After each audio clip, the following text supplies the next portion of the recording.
Music, may mga tinweak po kami sa music na hindi nangyari nung last time. So, mangyayari na siya ngayon kasi hindi siya nangyari last time.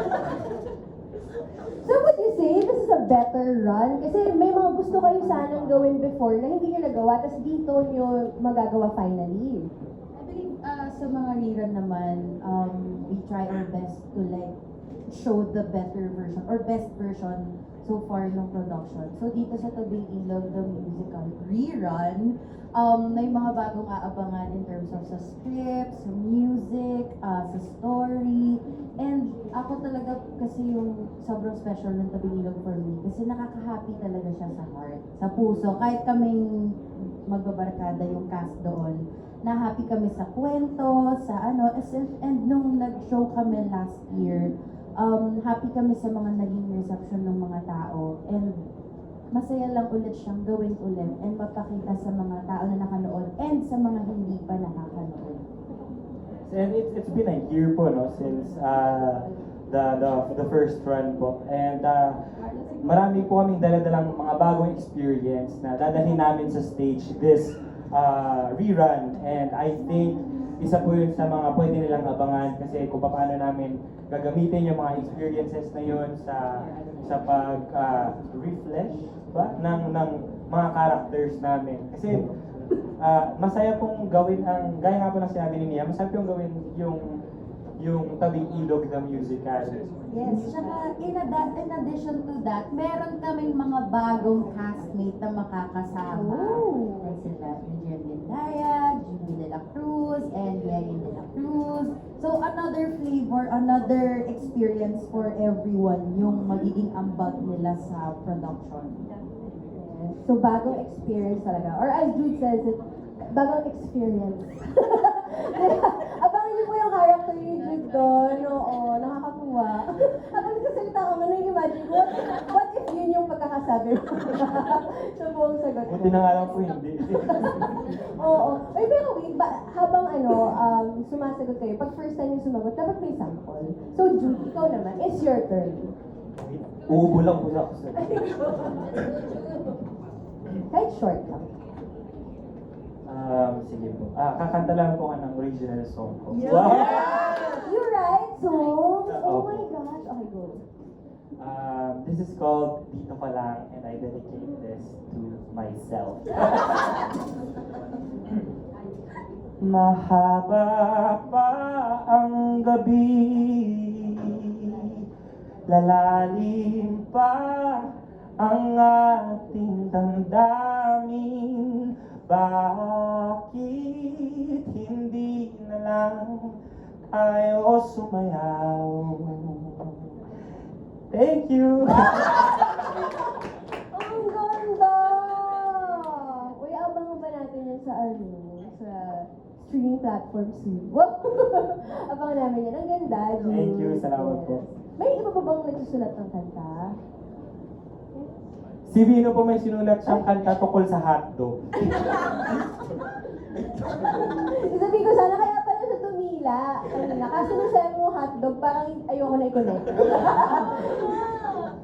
Pandemic, siya, song, and hindi ko na matandaan yung lyrics. Pero, ano ba to? Basta kanya-kanyang amats po kami. Oh, talagang overflowing with talent and passion ang group na to, guys. Ang dami nga abangan. Okay, ito, let's go to our next question. Ito din from Certified Kapamilya. This is for Lance.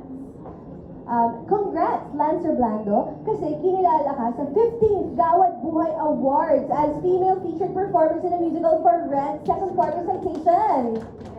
Kapag may ganitong award sa isang previous performance, napapressure ka ba na dapat award-winning din ang susunod? For me, syempre lahat naman ng ginagawa natin, kailangan, no way but yes, you pero kada project or kahit anong gagawin natin, gagawin ko, sigurado ko na parang better siya the second time or third time. Kailangan, ang biggest competition ko kasi is myself. So, kailangan every time na gagawin ko ulit siya, kailangan may bago akong idadagdag or mahigitan ko yung sarili ko. Pero, ang pinaka nag-highlight sa akin is the fact na ni-recognize nila ako as an actress. So parang ano yun, malaking it's one for the dolls, for the community, for the trans community. Kasi parang makaka-inspire ako ng trans, ng queer kids na parang wala silang napapanood on stage na kagaya ko. And yun, the fact na ni-recognize ako ng Gawad Buhay, ng Phil Stage, okay na kahit hindi ako manalo. It's already a win for me. Pero ano, But still, congratulations on your award! Yes. Okay, now, ay, wait lang, may sample. May sample. a few stolen moments is all that we share. You've got your family and they need you there.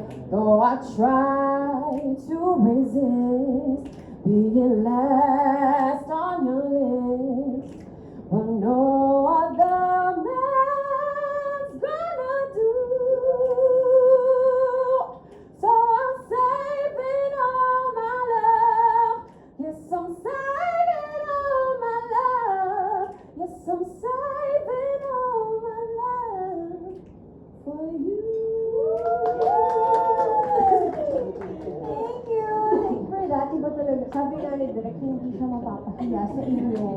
Excited na ako sa sample yung lahat. Okay, but for now, let's talk to Nika Sabio of Push. Let's go, Nika. Nika sample din. Ay, ikaw din pala. Hi, first of all, congratulations to every one of you.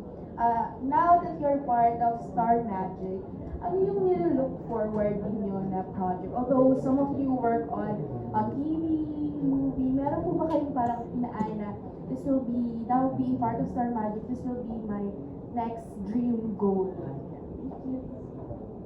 Who would like to take this? Bien, parang ikaw na. Hello po. Hi, so ako po kasi I delved into the theater industry. Tapos I also do commercials. Pero it really is a dream na at least makakuha po ako ng role sa